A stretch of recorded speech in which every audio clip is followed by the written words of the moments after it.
Hello everyone. The story I'm going to share today is what is the most valuable thing in life. One day, a little monk asked his master, "Master, what is the most valuable thing in life?" His master replied, "Go to our garden, find a big stone, and take it to the market to sell. If someone asks the price, just hold out 2 fingers. If they want to buy it, do not sell it. Instead, bring it back. Then I will tell you what is the most valuable thing in life is." Early the next morning, the little monk carried a large stone to the market to sell. The market was crowded with people. When they noticed a little monk selling a stone, they were curious. A woman walked over and asked, "Is this stone for sale? How much do you want for it?" When the little monk held out 2 fingers, the woman said, $2. The monk shook his head. Then the woman said, "How about $20? I will buy it and use it to press my preserved cabbage in a big container." The little monk thought, "My goodness, the woman would give me $20 for a worthless stone.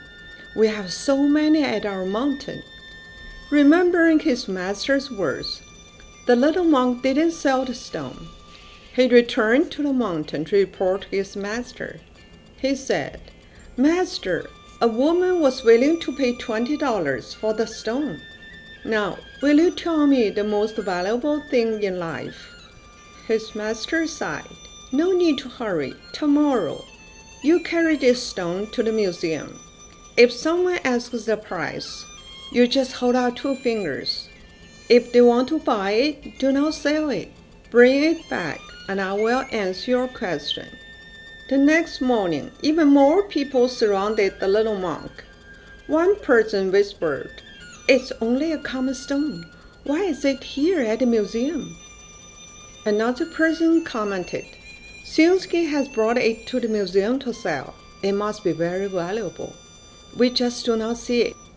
At this moment, a person rushed out of the crowd and shouted, "Little monk, how much do you want for that stone?" The little monk didn't say anything. Instead, he held out 2 fingers. The man said, $200. When the little monk shook his head, the man said, $2,000. Okay, 2,000. I will take it. It's just big enough to carve a statue of God."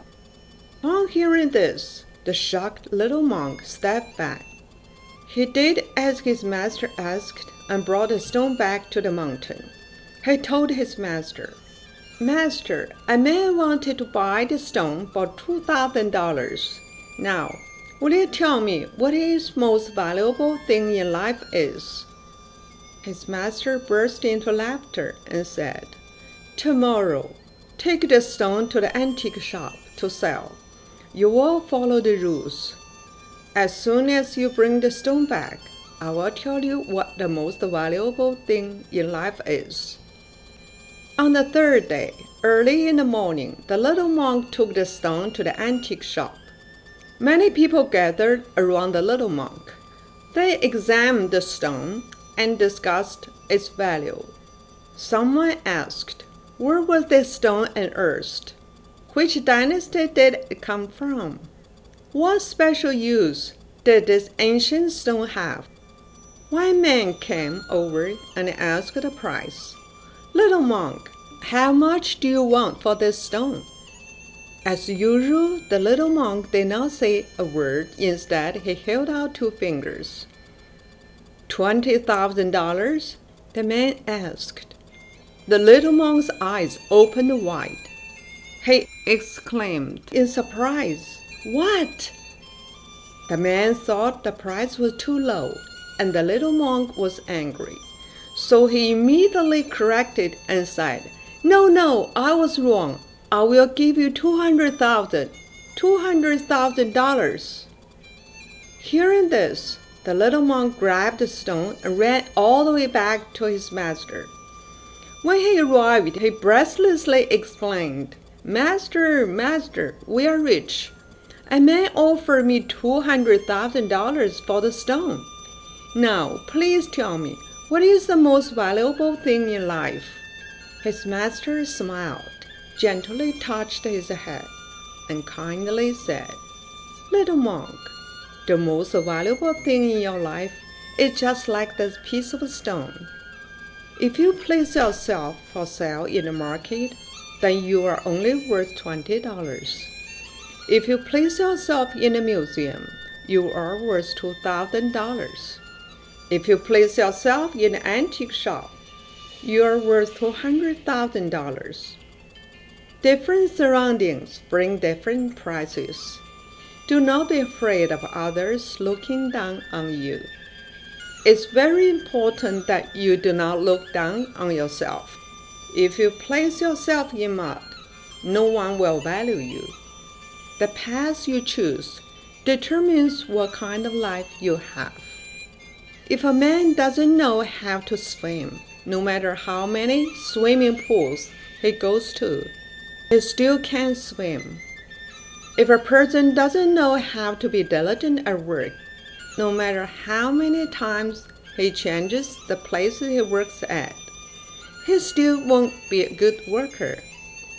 If a person doesn't know how to live in harmony with his or her spouse, no matter how many times he or she remarries, they still won't be happy. Self is the source of all our happiness or dissatisfaction.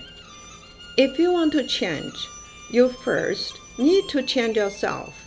When you change, everything around you will change. It's you who creates your world. If you are sunlight, your world is full of sunlight. If you are full of love, you are surrounded by love. If you are happy, you are surrounded by smiling faces. However, if your heart is full of complaint, accusation, and resentment, your life is hell. Thank you for listening to the story. More touching stories will be ready for you if you just subscribe it. Thank you again.